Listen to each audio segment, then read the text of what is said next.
عبادت بس اللہ کی ہے اور دعا بھی اسی سے مانگنا چاہیے، لیکن مولا کا واسطہ دے کے مانگنا۔ میں ہر مجلس میں بول رہا، یہ بات کلیئر کر رہا کہ بغیر معصومین کے واسطے سے دعا مانگنے کی کوشش بھی نہیں کرنا۔ اس لیے نہیں کرنا کہ اللہ نے ان واسطوں کو بنایا ہے۔ معصومین کے واسطوں کے ذریعے ہماری دعائیں، ہماری حاجات، ہماری خواہشات، ہماری ساری وشز پوری ہوں گی جب ان کے ہاتھ اٹھیں گے۔ یہ میں یوں ہی نہیں کہہ رہا، اللہ کے رسول کا ارشاد کہ حجت خدا جو ہوتا زمین کے اوپر، وہ ہاتھوں کو بلند کرتا تو اللہ کی رحمت نازل ہوتی۔ اور آج کے دور کی حجت خدا سب جانتے ہیں، ہمارا زمانے کا امام ہے۔ زمانے کے امام کے بارے میں کہا گیا کہ جتنی رحمت آسمان سے آ رہی نیچے، وہ صرف اور صرف ان کے ہاتھ جب بلند ہوتے ہیں تو اس وقت آتی ہے۔ اب جیسا یہ بارش ہو رہی، باہر بہترین بارش ہو رہی، موسم بہت اچھا ہے، رحمت آ رہی نیچے، تو رحمت یوں ہی نہیں آتی جب تک معصوم کے ہاتھ بلند نہیں ہوتے۔ اور آج کے دور کی حجت فرزند زہرا، وہ میرا امام کہ جو پردے غیبت میں آلموسٹ 1200 ایئرس سے، تو ان سے اپنی دعاؤں کو قبول کرانے کے لیے بہترین واسطہ آج کے دور کا زمانے کے امام کا ہے۔ اور ایک طریقہ بتایا کہ کیسے دعا قبول ہو، اس لیے کہ میرا پوری ٹاپک کی دعا پہ چل رہی۔ دعا کے لیے یہ اللہ کے رسول کی حدیث ہے، سرکار نے ایک ایسے شخص کو آ کے بتایا کہ جس کے سامنے موت تھی بالکل، اگر اس وقت آگے رسول نہیں بتاتے تو اس کو موت آ جاتی، اتنا سخت حالات میں تھا، اور وہ بار بار اللہ کے رسول کو پکار رہا تھا۔ تو ایک سکیچ کھینچا کہ کیسے کس معصوم سے تم کیا دعا مانگنا چاہیے۔ دیکھیے میں بار بار ایک بات بولتا کہ معصومین سے واسطہ دے کر دعا مانگنا بہت بڑی بات ہے، بہت اچھی بات ہے، لیکن ہمارا عقیدہ یہ ہے معصومین تو بہت بڑی بات ہے، فضا اور خنبر سے مانگو ملے گا، سمجھ رہے ہیں؟ ہم ماں باپ سے نہیں مانگتے، ماں باپ کے لیے بھی کہا گیا کہ اگر تم پریشانیوں میں گھر جاؤ تو ماں سے کہو اور باپ سے کہو دعا کرو۔ اگر مر گئے ماں باپ تمہارے، اللہ کے رسول کی مشہور حدیث ہے کہ جب وہ شخص نے آ کے کہا کہ یا رسول اللہ میں پریشانیوں میں گھر گیا، میری دعائیں قبول نہیں ہو رہی، میں کیا کروں؟ وہ آیا تھا آپ کے پاس کہ آپ میرے لیے دعا کریں۔ معصومین کے پاس لوگ آتے تھے، رسول کے پاس لوگ آتے تھے اور آ کے کہتے تھے اب ہمارے لیے دعا کریے، اور سرکار دعا کرتے۔ آج بھی سارا مجمع بیٹھا ہوا ہے، وہ آ کے یہ بول رہا کہ یا رسول اللہ میں پریشان، مدینے کا بہت بڑا بزنس مین تھا، بہت بڑا کاروبار تھا اس کا بزنس ڈاؤن ہو گیا تھا، اس نے آ کے یہی کہا میرا بزنس بالکل ڈاؤن ہو گیا، میں کیا کروں، آپ میرے لیے دعا کریں۔ تو اللہ کے رسول کو چاہیے کیا تھا، ہاتھ اٹھاتے، ایک لمحے میں اس کی زندگی بدل جاتی۔ آپ نے کہا تیرے ماں باپ زندہ ہے، اس نے کہا ماں باپ تو مر گئے، تو جا ان کی لحد پہ، گریو پہ جا کر ہمارا واسطہ دے اور تیری ماں کا واسطہ اللہ کو دے۔ دعا کے لیے اس سے بڑا واسطہ اس دنیا میں اور کوئی نہیں۔ ہم ریئلائز نہیں کر رہے کہ ماں بھی کوئی چیز ہے۔ دعاؤں کی رکاوٹ اور دعائیں کھلنا، راستہ کھلنے کے لیے ماں اور باپ کا سب سے بڑا واسطہ ہے۔ کیسے؟ ماں اگر ہاتھ اٹھا دے، ماں ہاتھ اٹھا دے، اس کی دعا قبول ہونا ہی ہونا ہے۔ آپ بولیں گے کیسے؟ ہمارے پاس نص ہے کربلا، مولا حسین چاہتے تو جناب علی اکبر واپس آ سکتے تھے۔ میں کیا بول رہا ہوں آپ سے؟ حسین نے کیا کہا؟ مولا حسین نے دنیا کو بتایا کہ ماں کا رتبہ کیا ہے، ماں کا سٹیٹس کیا ہے، ماں کی دعا کیسے قبول ہوتی۔ مولا حسین کا روز عاشور یہ جملہ ہے کہ لیلا میں نے اپنے نانا سے سنا کہ ماں کی دعا بیٹے کے حق میں قبول ہوتی، تم دعا کرو کہ علی اکبر واپس آئے۔ اب اس سے زیادہ اور میں کلیئر کیا کروں کہ ماں کی دعا کیا ہے؟ اگر کوئی خدا نخواستہ جرسی میں کوئی پرابلم ہے، کوئی ہمارا پرابلم ہے، اگر ان کے ماں باپ یہاں پہ زندہ ہے، موجود ہے، تو دعا تو مانگو اللہ سے، معصومین کا واسطہ تو دو، لیکن اس کے بعد اپنی ماں کے پاس جا کے بولو ماں تو بھی دعا کرو۔ ہم نہیں کرتے، وی ڈونٹ گو، ہم سمجھ ہی نہیں پا رہے یہ جو جتنے پرابلمس میں ہم پڑھ رہے، ہم پرابلمس میں آتے جا رہے، لیکن ہم یہ ریئلائز نہیں کر رہے کہ ماں اگر بولے گی تو کیسے دعا قبول ہوگی۔ میں آپ کو 1000 واقعات سنا سکتا ہوں کہ کیسے ماں کی دعا سے ہماری دعائیں قبول ہوتی۔ سب کو اچھا ماں زندہ ہے تو بہت اچھی بات ہے، آپ چلے جائیں ماں کے پاس، اگر ماں کو ہرٹ کیا ہے تو پھر دعا قبول نہیں ہوگی۔ آپ یہ مت بولو کہ کوئی ہرٹ نہیں کر رہا، کبھی کبھی ہماری آواز بھی ریز ہو جاتی ماں کے سامنے، لاؤڈ ہو جاتی، اور ہم یہ ریئلائز نہیں کر رہے۔ اللہ ایک لمحہ برداشت نہیں کرتا، آپ اس کو ایکسیپٹ کرو، اس کو ایکسیپٹ نہیں کرو، کوئی فرق پڑنے والا نہیں۔ جو اللہ نے کہہ دیا وہ لازم ہے، جو معصومین نے کہا وہ لازم ہے۔ آج کی مجلس کے بعد جاؤ ماں کے سامنے، جن کی مائیں جرسی میں، 5 منٹ بیٹھو ماں کے سامنے، کچھ مت کرو، میری طرف دیکھو، ڈونٹ ڈو اینی تھنگ، just go and sit in front of your mother. جا کے 5 منٹ ماں کے چہرے کو ایسا دیکھنا، غصے سے نہیں دیکھنا، مسکرا کے دیکھنا۔ یہ جو تمہاری مسکراہٹ ہے وہ ماں کی طرف سے ہے۔ 5 منٹ بیٹھ کے ماں کو دیکھو، چیک کرو آنکھوں میں، 5 منٹ دیکھو۔ حکم کیا ہے پتہ ہے؟ جو ماں اور باپ کے چہرے کو مسکرا کے دیکھتا ہے. اولاد کی بات کر رہا ہوں. جتنی دیر تمہاری نگاہیں ماں کے چہرے پہ رہیں گی اتنے اللہ گناہ معاف کرتا جائے گا, رحمت نازل کرتا جائے گا. قرآن مجید کو کھول کے دیکھو, جتنی دیر آنکھیں قرآن مجید پہ رہیں گی تم کو ثواب ملے گا. اس کے بعد خانہ کعبہ جاؤ, جتنی دیر کعبے میں تم صرف کعبے میں بیٹھے ہوئے دیکھتے رہو, کعبے پہ ادھر ادھر مت دیکھو, صرف کعبے کو دیکھو. کعبے میں جتنی دیر تمہاری نگاہ کعبے پہ رہے گی تمہارا ویژن تیز ہوتا جائے گا اور رحمت آتی جائے گی. یہ کعبہ ہو گیا, قرآن مجید ہو گیا, ماں باپ ہو گئے. ایک اور چہرہ ہے جس کو دیکھنے کا حکم ہے, نہیں ہے؟ علی کے چہرے کو دیکھو, عبادت ہے. امام علی کے چہرے کو دیکھو. یہ حدیث تو سب کو معلوم ہے کہ مولا کے چہرے کو دیکھنا عبادت ہے. میں ایک اور حدیث بتاتا آپ کو. جنگ خیبر, جنگ نہیں پڑا, میں صرف بتا رہا آپ کو. جنگ خیبر کا جب اینڈ ہوا, مولا نے دروازہ اکھاڑا, بیچ میں پورا ایک خندق تھی خیبر کی طرف.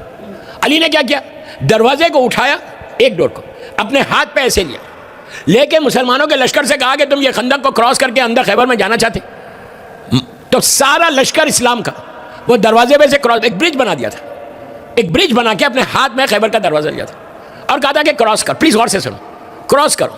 مسلمان کراس کر رہے تھے, سب جا رہے تھے. اس میں چند لوگ بڑے اپنے آپ کو اسمارٹ سمجھتے تھے, وہ آئے سیدھا اللہ کے رسول کے پاس, آگے کہنے لگے یا رسول اللہ غضب ہو گیا, دروازہ خیبر کا دروازہ علی کے ہاتھوں پر, اور علی لشکر اسلام کو ادھر سے ادھر کر رہے ہیں. اگر ہاتھ سے دروازہ چھوٹ جائے تو سارے آپ کے مسلمان مر جائیں گے, ہاتھ سے دروازہ چھوٹ جائے تو نیچے ہو جائیں گے. اللہ کے رسول نے کہا تو ہاتھوں کو کیا دیکھ رہا, علی کے پیروں کو دیکھ, پیر ہوا معلق تھے ہوا میں. تو ایک بات سمجھ میں آ گئی, رسول کا حکم یا واجب ہوتا یا سنت ہوتا. چہرے کو دیکھنا بھی عبادت, پیروں کو دیکھنا بھی عبادت. کہا کہ علی کے پیروں کو دیکھو, یہ تو معصوم امام کا ہو گیا. ماں باپ کے لیے کیا, کہ جب تک ماں کو دیکھتے رہو گے اللہ تمہارے گناہوں کو معاف کرتا جائے گا. میں یہ بولتا کہ وہ لڑکا ہو یا لڑکی ہو, خوش نصیب ہے جس کی ماں باپ زندہ, اس سے زیادہ خوش نصیب کوئی نہیں. اس لیے کہ ہر پرابلم کے لیے ماں روک سکتی. یہ میرا جملہ نہیں, چھٹے امام کا جملہ ہے. معصوم کہتے کہ راتوں میں اٹھ کے دعائیں دینے والی ماں ہوتی, اندھیروں میں اٹھ کے جو دعا دیتی اولاد کو وہ ماں دیتی. اور ماں کا ایک رشتہ ایسا ہے, ماں اور باپ کا, کہ جس میں لالچ نہیں ہے. نہیں سمجھے آپ؟ لالچ کا مطلب ہم کوئی کام کرتے ہیں کسی کے لیے, رشتہ دار ہے تو کوئی انٹرسٹ ہے تو کریں گے, صرف اللہ کے لیے یا اس کی محبت میں نہیں کرتے. انٹرسٹ کو دیکھتے کہ کیا میرا فائدہ ہو رہا. لیکن ماں باپ کا ایک رشتہ ایسا ہے کہ جس میں لالچ ہی نہیں. ماں یہ نہیں چاہتی کہ بیٹا کچھ دے گا تو میں دعا کروں گی, بیٹی کچھ دے گی تو دعا کروں گی. 24/7 ماں دعا کرتی جاتی, اور دعا کر کے کبھی یہ بولتی نہیں کہ میں نے تیرے لیے کیا. احسان نہیں جتاتی, احسان ہم جتاتے. تو اتنا پاک اور پاکیزہ رشتہ ماں باپ کا کہ اگر ماں باپ ہاتھ اٹھا دے تو آپ گھبرانے کی ضرورت ہی نہیں ہے. پہاڑ ٹل سکتا اگر ماں دعا کر دے. نبی موسیٰ میں دیکھیں دعا ہی پہ بات چل رہی تو نبی موسیٰ کا واقعہ سنا تھا. اتنا بڑا نبی, غور سے سنو کہ ماں کی دعا کیا ہے, ماں کی دعا میں پاور کیا ہے, طاقت کیا ہے. نبی موسیٰ اتنا بڑا نبی, کلیم اللہ سے ڈائریکٹ بات کرتا. طور پہ گئے, خیال آیا, دعائیں مانگتے مانگتے اللہ سے باتیں کرتے کرتے خیال آیا کہ میں پوچھوں کہ جنت میں میرا پڑوسی نیبر کون ہوگا. ہاتھوں کو اٹھایا. یہ بھی دعا کا طریقہ ہے, دعا ایسے مانگنا. یہ میرے مولا حسین کا طریقہ ہے. مولا حسین کہتے ہیں کہ جب اس کے سامنے جاؤ تو اپنے آپ کو فقیر سمجھو, اس کو آقا سمجھو. کتنی پیاری بات ہے نہیں, اپنے آپ کو سب سے کمتر سمجھو اور اس کو آقا سمجھو. مولا حسین کا جملہ ہے. تو نبی موسیٰ کا آج موڈ بدل گیا. کہا پروردگار کیا تو بتا سکتا کہ جنت میں میرا پڑوسی کون ہوگا. دیکھیے آپ اور ہم نہیں پوچھ سکتے, ہم کو تو گارنٹی بھی نہیں ہے کہ ہم کب جائیں گے جنت میں. اس لیے کہ میرے اعمال ایسے نہیں ہے کہ میں کہہ دوں کہ میں تو 100% جاؤں گا. جاؤ گے, کئی سال کے بعد بھی جا سکتے ہیں, برزخ کئی پیریڈ گزار کے جا سکتے ہیں. یہ دعویٰ سلمان کر سکتا, میسم کر سکتا, عمار کر سکتا, ابو ذر کر سکتا. آپ بولیں گے کیسے؟ بابا ہم پوری زندگی جنت کے انتظار میں ہیں اور جنت ان کے انتظار میں. ارے کیا سن رہے یار, جنت انتظار ایک میں ہے کہ ابو ذر میرے پاس آ جائے, سلمان میرے دامن میں آ جائے. رسول کی حدیث ہے, میں نہیں بول رہا, یہ عمار یاسر آ جائے میرے پاس. جنت ان کے انتظار میں. ایسے بنو کہ جنت تمہارا انتظار کرے. شہدائے کربلا کے انتظار میں جنت ہے, اس لیے کہ انہوں نے سیکریفائس کیا تھا دین کو بچانے کے لیے. تو بہرحال نبی موسیٰ نے ہاتھوں کو اٹھا کے کہا پروردگار کیا مجھے بتا سکتا کہ جنت میں میرا پڑوسی, میرا نیبر کون ہوگا. اللہ کی آواز آئی, موسیٰ تم جاننا چاہتے ہیں؟ غور سے سنو, ماں کی دعا کیا ہے, جاننا چاہتے تو موسیٰ نے کہا کہ please let me know, English میں نہیں بولا، میں بول رہا آپ کو، کہا پلیز اللہ بتا دے مجھے. تو کہا فلاں بستی میں جاؤ، فلاں شہر میں جاؤ، اور جا کے ایڈریس دیا کہ دکان پہ ایک شخص ہے وہ تمہارا پڑوسی ہے. موسیٰ اتنا بڑا نبی چونک گیا کہ آخر اس کے اعمال کیا اس شخص کے کہ میرے ساتھ رہے گا. وہ آل دا وے ٹریول کر کے گئے. وہ موسیٰ کا کلمہ پڑھتا تھا، اللہ کی وحدانیت کماتا تھا، جبھی تو جنت میں جا رہا. دیکھیے اس زمانے میں 2 چیزوں پہ جنت تھی، اللہ کی وحدانیت، اس دور کے نبی خدا کی رسالت. یہ کب تک رہا یہ سلسلہ؟ دعوت ذوالعشیرہ میں رسول نے کہا تھا کہ قولوا لا الہ الا اللہ تفلحوا، کہو اللہ ایک ہے فلاح پا جاؤ گے. تو پہلی دعوت سے لے کے کب تک رہا سلسلہ؟ 22 سال، 22 ایئرس تک قولوا لا الہ الا اللہ تفلحوا پہ جنت ملی. لیکن اب قولوا لا الہ الا اللہ پہ جنت نہیں. میں بہت بڑی بات بول رہا، گھبراؤ مت، ابھی کلیئر کرتا. غدیر کے بعد جب تک ولایت علی نہ ہو جنت نہیں. اگر جنت قولوا لا الہ الا اللہ پہ لینا تھا تو غدیر سے پہلے مرتے، غدیر سے پہلے مرتے تو 100% قولوا لا الہ الا اللہ تفلحوا پہ جنت تھی. غدیر کے بعد جب تک مولا کی ولایت کا اعلان نہیں کرو گے، مسلمان تو ہو گئے، لا الہ الا اللہ محمد رسول اللہ پہ مسلمان ہو گئے، لین دین کر سکتے، ہاتھ ملا سکتے، لڑکی سے شادی کر سکتے، لیکن جنت میں نہیں جا سکتے. میں ایک جملے کا ذمہ دار اور ریسپانسبل ہوں، بڑا ہم سے ہی کبھی بھی مجھ سے واٹس ایپ کر کے پوچھیں، جا ہی نہیں سکتے. جنت ولایت علی پہ ہے. اور یہ نہیں، دیکھیے مولا علی کو سبھی مانتے ہیں، مولا علی کی پرسنالٹی ایسی ہے کہ جو پڑھا لکھا ہوگا وہ ضرور مانے گا، جاہل نہیں مانے گا. اس لیے کہ یہ میں نہیں بول رہا، میرا مولا بول رہا کہ میرا جو سب سے بڑا دشمن ہے وہ جہالت ہے. علی نے نام لے لیا کسی کے، لوگ ایکسپیکٹ کر رہے تھے کہ مولا علی نام لیں گے، یہ ہے یہ ہے یہ ہے. علی کو ضرورت کیا ہے؟ علی نے صفت بتا دی کہ جاہل ہے تو میرا نہیں ہے. سمجھ میں آئی بات؟ تو میں یوتھ کو یہی بولتا ہوں، جتنا ہو سکے امریکہ میں رہ کے ایجوکیشن کو حاصل کرو. اوورسیز اسٹوڈنٹس آگے حاصل کر رہے ہیں، تم یہیں کے ریز ہو. بیچلرز کر کے گھروں میں مت بیٹھو، کبھی مت بیٹھو بیچلرز میں. ماسٹرز کرو، پروفیشنل کورسز میں جاؤ، ریسرچ سینٹرز میں جاؤ، جا کے دیکھو. ناسا میں تو گیا تھا، اتنی بڑی لسٹ لگی ہوئی ہے، یہ اسکالر ہے، یہ ریسرچ اسکالر ہے، یہ ریسرچ، نہ ایک علی ہے نہ ایک حسین ہے.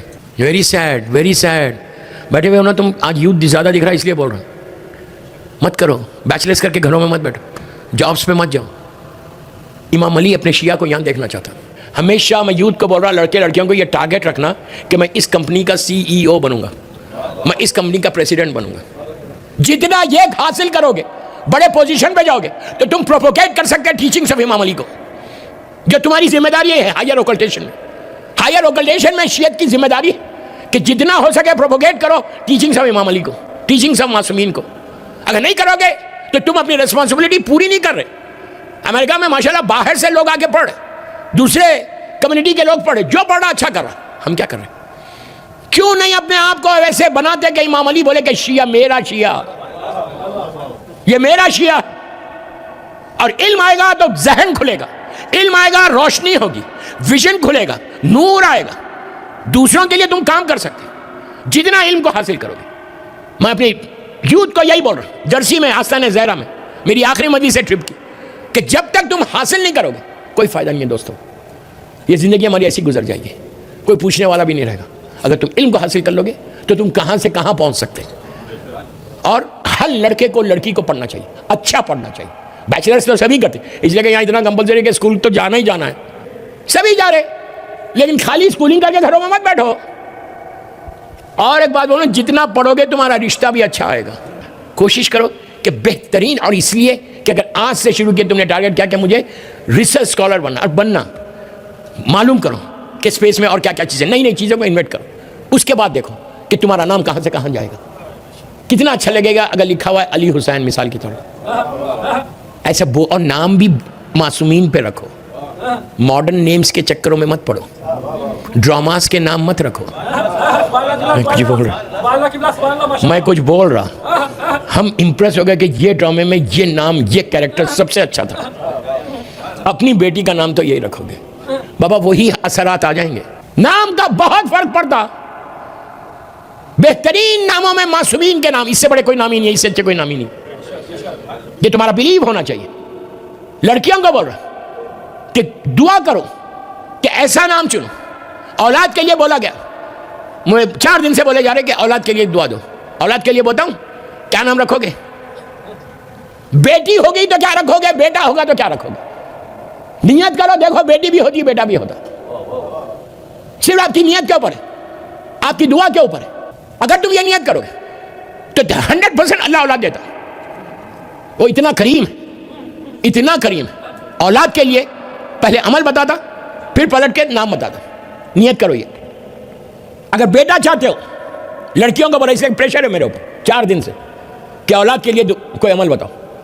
اتنے دن ہو گئے شادی کے, اتنے دن ہو گئے. میں یہ 12 سال پرانی لوگوں کی شادی بتا رہا ہوں. اولاد نہیں, کوئی بات نہیں, گھبراؤ مت. وہ جب دیتا ہے تو بھی چھپڑ پھاڑ کے دے گا. ہو سکتا 3-4 ایک ساتھ ہو جائیں. اور بیٹا چاہتے ہو, بیٹا ممبر سے بول رہا تو شب نماز پڑھو, نماز شب. آپ بولیں گے نماز شب سے بیٹے سے کیا مطلب؟ یہی بولو گے نا کہ نماز شب پڑھوں تو بیٹا ہو. بابا مولا علی علیہ السلام نے مولا عباس کو نماز شب میں مانگا تھا. مولا حسین نے بی بی سکینہ کو نماز شب میں مانگا تھا. بیٹی چاہتے شب نماز پڑھو. کر کے دیکھو نا, 40 دن عورت پڑھے, 18 دن پڑھے, پڑھ کے دیکھو تم کنسیو کر لو گے. نیت یہ ہو کہ میں اگر بیٹا ہوگا تو عباس نام رکھوں گا. اس سے اچھا کوئی نام ہے؟ بیٹی ہوگی میں سکینہ رکھوں گی.